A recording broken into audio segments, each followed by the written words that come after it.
What is up, you guys? Welcome back to my channel. Nikki here, and in today's video I'm going to be going over dividend investing strategies that you can use for huge success in 2022, honestly, and far beyond that. And guys, you already know the drill. Let's get it. Ooh, big bag.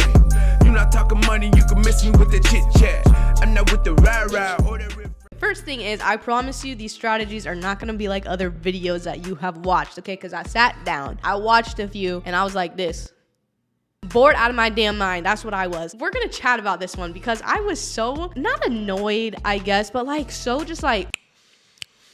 with these videos I watched about these strategies, like there are so many like legit mathematical strategies and all this kind of like bullshit, okay, quite frankly. And I'm gonna give you 5 really good strategies that just cut through that boring stuff. Real life stuff here for you and me. And the first one is going to be stop overthinking. And when I was watching these other videos, I was bored and it was complicated and I didn't like it. I've been in this dividend investing game now for not even 2 full years yet. My portfolio has grown like 30%. I'm bringing some decently good dividends in here. So it's not complicated. If I can figure it out, y'all can sure figure this out. And quite frankly, the reality of the situation for you and me is that we may have a set budget that we know that we can spend in our portfolios. And sometimes we may not be able to scrape up more than 25 bucks to put in our portfolio for a month. And that's okay. And another thing I want to talk about with the stop overthinking is like stop worrying about all this like estimated rate of return and what percentage gain it's going to get you and how much dividend income you're going to be getting in your first year. Just be 100% consistent with what you can be consistent with. If you can only drop the 25 bucks into Starbucks every month for a year, that's what you got to do. Plus, you're going to be in the markets for a year and you're going to learn a hell of a lot more just by doing that than you will by watching some of these numbnuts on here, me probably included, talking about how to dividend invest. Like, really. Okay, so the second thing I want to mention here is stick with the rule of 5. Now, what is the rule of 5, you may be asking me, and quite frankly, I made this up last night, but it really stuck with me because I was really trying to come up with some out-of-the-box ideas for y'all. This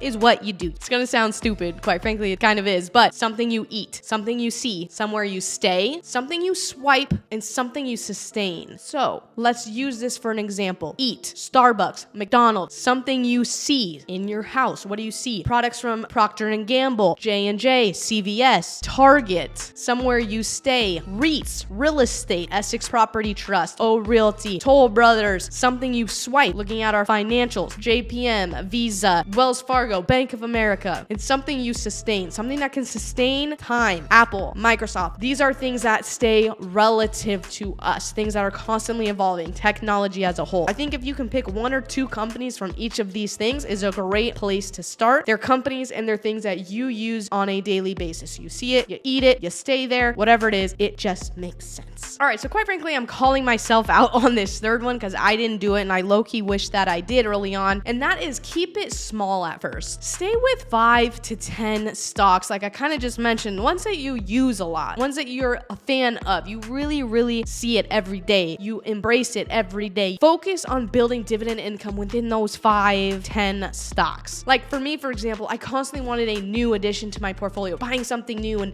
adding it to my portfolio for the first time. It was like super fun, and I don't know, I was like a sucker for the new next thing I was gonna add, instead of consistently taking that money and putting it into positions that I already had to build my dividend income. I mean, even to this day, I still have positions that bring me in like $1.50, $2, and it's like, okay, if I just took my money I had at the time and put it back into there, it could maybe be 5, 10, 15 bucks. You know what I mean? Stay small, double down in the beginning, build up that dividend income hardcore, so then you have a good substantial amount coming in that you can then either just reinvest, so you're buying like a full share of wherever your dividends are coming from, or then you can add to new positions and try to double down on those and get more invested in those to bring in you more dividends. Does that make sense? Hashtag dividend life? I don't know. I kind of love it.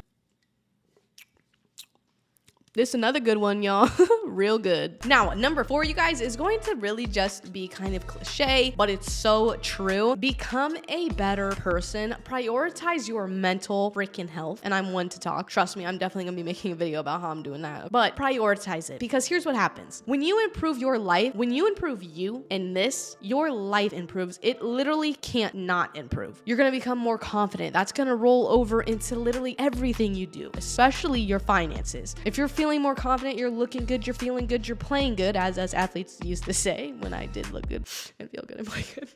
You'll want to grow and push yourself even more to become better. You're gonna want to educate yourself more. You're gonna want to take more risks. You're gonna want to make more money, do more things, accomplish more. And so don't forget to invest in you. That's a huge part of a strategy. If you invest in you and you become better and you get where you need to be, everything in your life has to elevate. It just won't make sense if it doesn't. And then the last thing I want to talk about here that's not really talked about a lot with these dividend investing channels, it's very like dry. Like here's whiteboard, here's my numbers, here's my data and my spreadsheets. And it's just like, but just have fun, okay? Dividend investing is honestly fun. When I get a check in the middle of the night for $5.58 from CVS, what's better? Okay, well, that's a lie.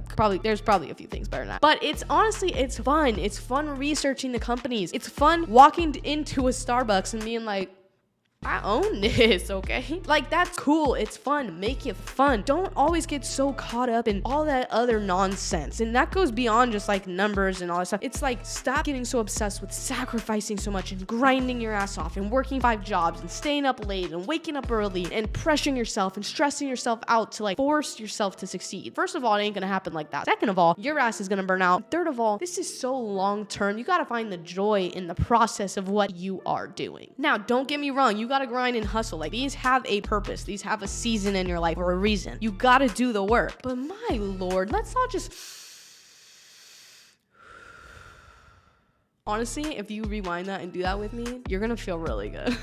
Look, it's a lot of fun. It's so fun to see every single month over year after year of how much you are improving in your financial goals with this. Give yourself some time. Realize it's consistency over years, not just grinding for a few months. You can't force this stuff, okay? You gotta put in the time. You gotta understand what the goals are and have some damn fun. And I'm not really trying to like totally hate on all these other like YouTube channels or people or whatever who really dive into the nitty-gritty of the numbers, but like, I'm just not that person, okay? I'm not that. And so for me, it's finding the fun, the creative, the energetic, you know, more of a business, more of a just like, damn, like have some fun. Like, we all have our things going on outside in our lives, okay? Like, we all have reasons as to why we want this to work, but we can't put so much pressure and so much demand on ourselves that like we burn out, we get discouraged, all that kind of stuff. Like, it ain't worth it. So if you appreciate these strategies, and especially if you appreciate the 5 rules of the Nick Nasty, did you guys know that my nickname in college was Nick Nasty? And quite frankly, I don't know why I just said that, because I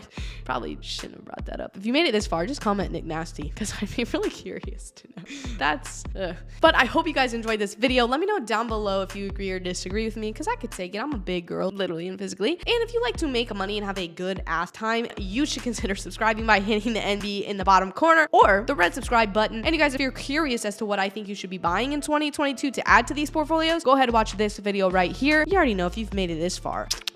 I absolutely love you. I will see you in the next video. Bye, guys.